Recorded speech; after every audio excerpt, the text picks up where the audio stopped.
आज गेलो जेसीबी घेऊन खोपोलीला काम करायला। अच्छा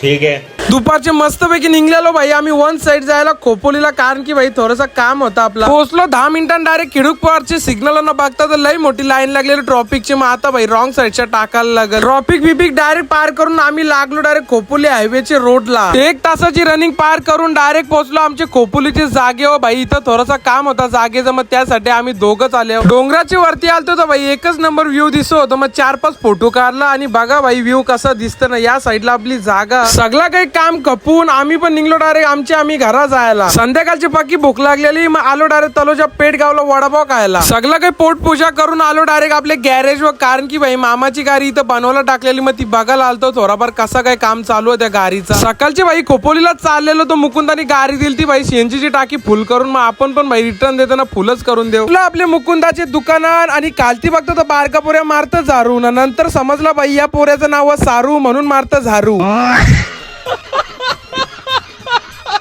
संध्याकाळचे भाई 4 वाजता भाई गाडी आली ती फुल मालाची, मग मी नव्हतो म्हणून भाई मित्राला सांगलेला व्हिडिओ काढला। भाई बघू शकता भाई पावसाला फिरायचा फुल स्टॉक आले आपले दुकानात, या भाई बिंदा। तर चला गाईज यो ब्लॉग कसा वाटला कमेंट मध्ये सांगा, आणि आवडला असेल तर इंस्टाला लाईक करा, शेअर करा आणि युट्यूबला नक्कीच सबस्क्राईब करा। बाय।